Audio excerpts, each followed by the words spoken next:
identity. Nigerian women, East African women, women from Ghana, they have no cultural identity. And I'm going to explain to you what I mean. You see, I work in an industry which is information technology. In information technology, there is one country that really stands out when you talk about information technology, and it's India. Indians, for some weird reason, I don't know how they got into that thing in the historical, the cultural context. Everybody maybe went in for IT.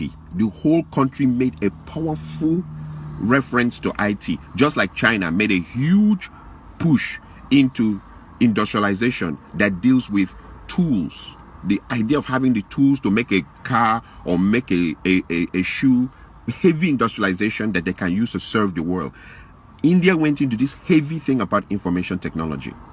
In my 12 years of working in information technology, everywhere I go, it's loaded with Indians. If the information technology, for example, if a place has maybe 20,000 workers, I'm talking about a huge place, in which maybe 10,000 of their workers are engineers, software engineers, computer engineers, so on and so forth. I can assure you that of the 10,000, 9,500 will be Indians. So what has been my exposure there? Indian women. They're the one, they're 4 feet, some of them little 4 feet, things, small things that are making dream money. They came direct from their village into the system and they're making 180,000, 190,000, 200,000 dream money. But there's a strange thing I notice about them. As they come to work, they're wearing their native wear, that thing that they tie and hang on their neck with that dot here.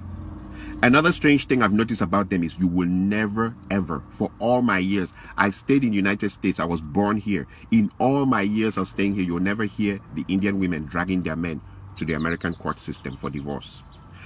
It is our women that use the American court system to destroy our men. They bring the court in to help them destroy the men. You will never hear Indian women doing that thing. You will never hear women from China taking Chinese men into the American court system to destroy them with divorce. You will never hear women from Korea dragging their men in huge numbers into the American court system to destroy them.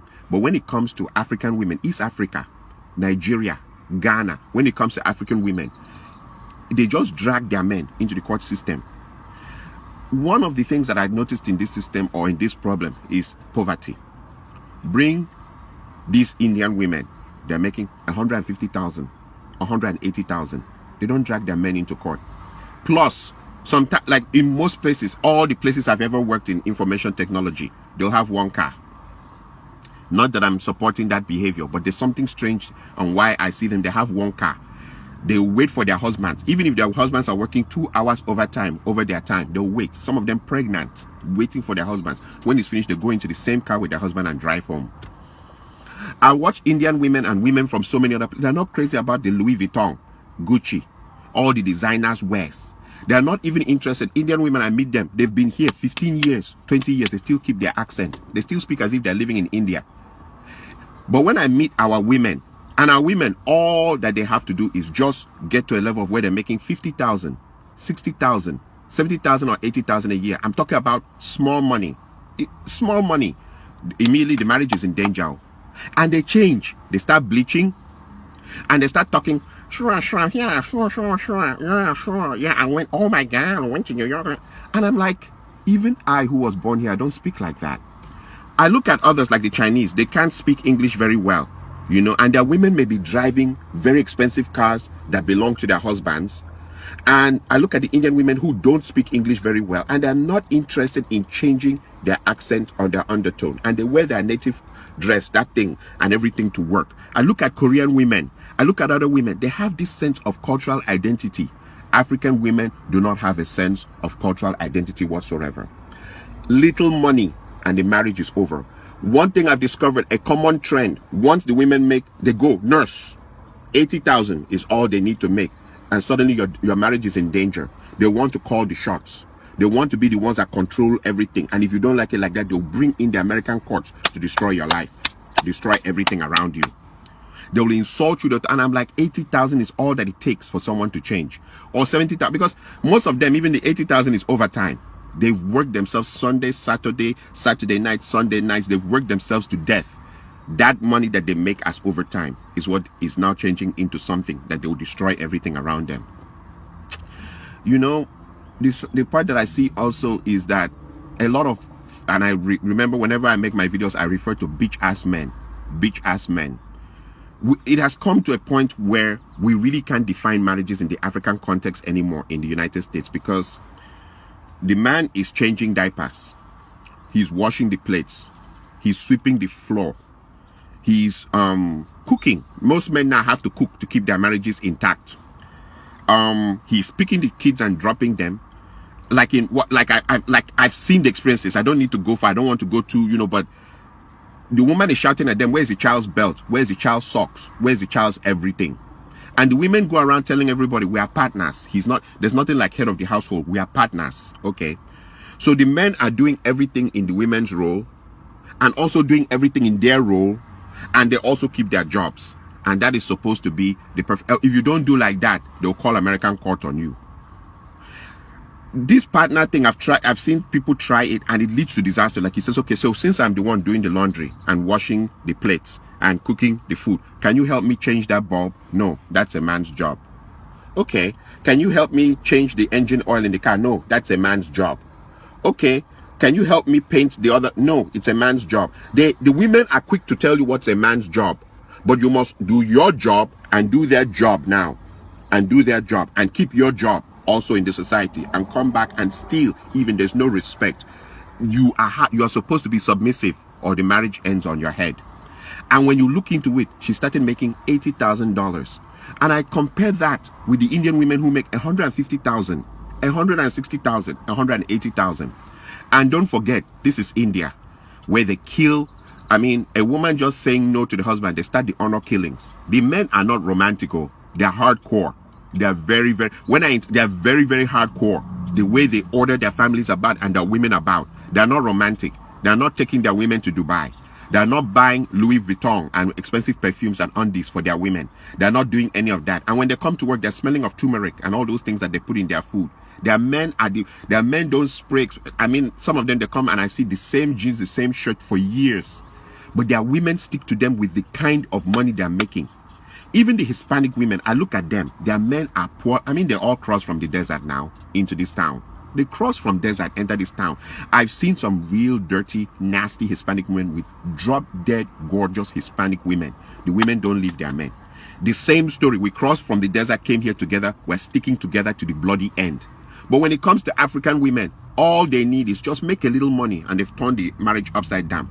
And there are bitch-ass men who will support that behavior. In fact, those women are more celebrated here than even married women. You see a man, if he wants to do his birthday party or his child dedication ceremony or burial or anything, he's inviting all the divorcees who threw their husbands out of the house. They have so much honor. In fact, so many people are calling them and congratulating them for throwing out their husbands out of the house. And sometimes when you go into investigation of why the bitch-ass men are supporting that, is because there's a competition. Africans in America compete to the point of death here in America. Which car someone is driving, which kind of house someone is driving, which kind of job. That's why Africans, it's better you stay away from Africans here. So since everybody's competing, if the woman can turn her house upside down and destroy it, she's already done the job for the man's enemies out there. They are applauding her. They now call her for parties and call her to come and drink in their house. And then there's the part two. When they throw their everything away, a clock starts ticking, a timing clock. Who is going to be the first guy to fuck her? Now that she's on her own, now that she's single, now that she's by herself. And it leads to a proverb from my area. There's this famous proverb from my area. They say that there's nothing as shameful as a big woman to uncover white hair for small boys to enter. White hair. Small boys will enter, come back with stories how they slapped that ass, how they shaked it up and how they run it around and stuff like that. And you'll be like, and in her mind, she's showing this attitude. She'll go onto her Facebook website and right there, I'm too blessed to be depressed. As they go lower, we go higher. Yep, we girls are flying higher. Hashtag liberated sisters. And then you wonder what is wrong with African women. Ghanaian community is the first community I've seen that fourth marriage, people fool. Fourth marriage. And if you put your ear to the ground, they're still blaming the men at the fourth marriage of the woman. She's married, the first one divorced, second one divorced, third one divorced, fourth marriage, they fool. They drink, they chop chicken, everything, and they're talking about how all the other three men, there's something wrong with them.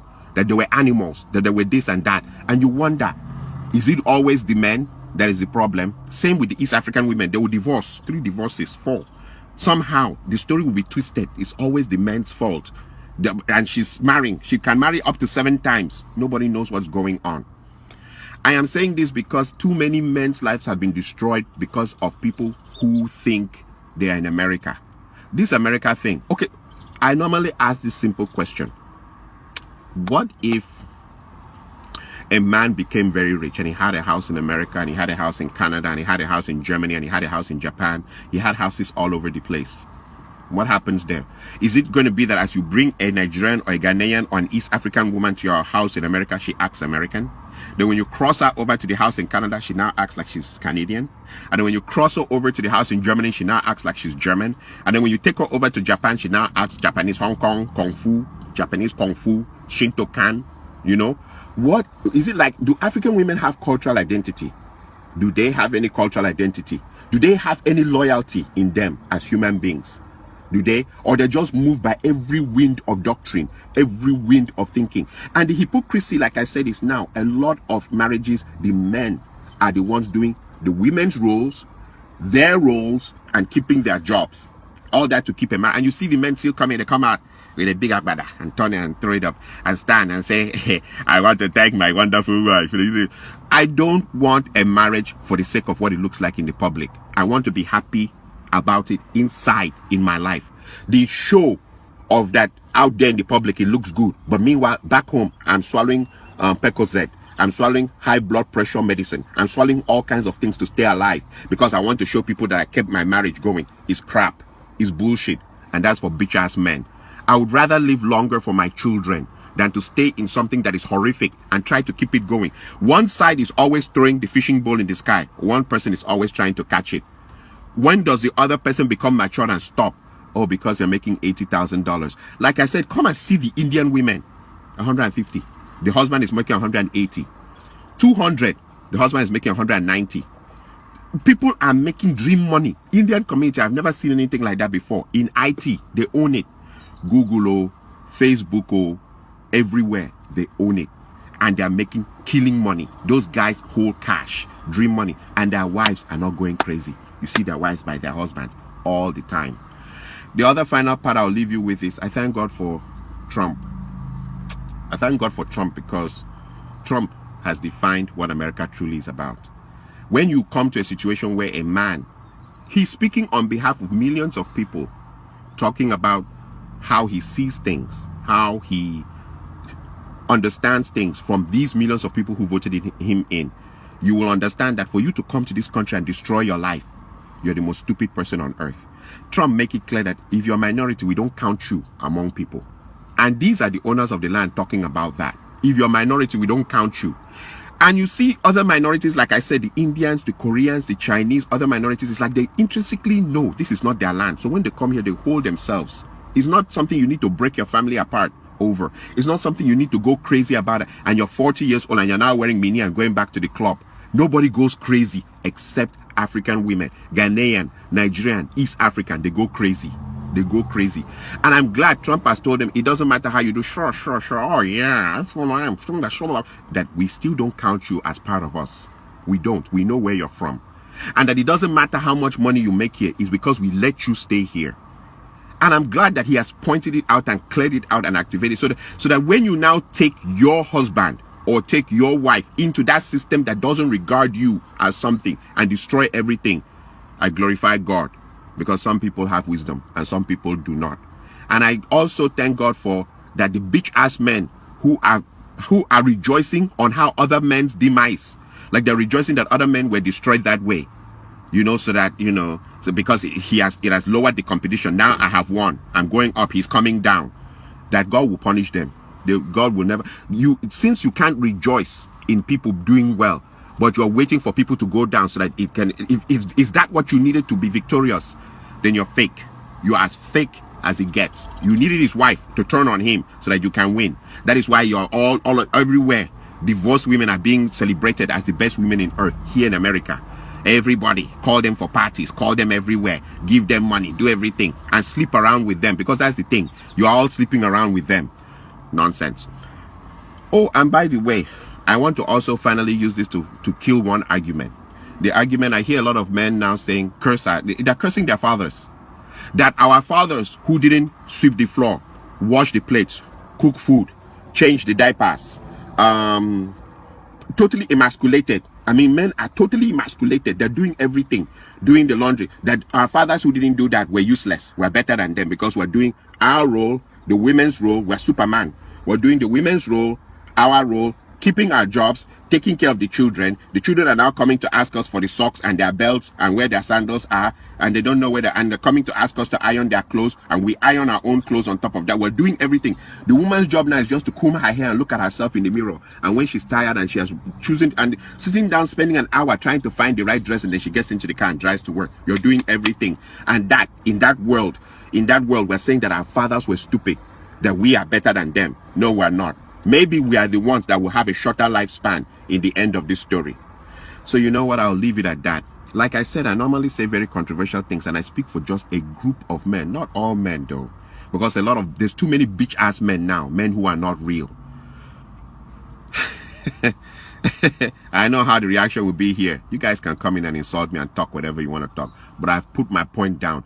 African women have no cultural identity, and I think their background of poverty has made them that when they see small money, they lose control of themselves. Thank you.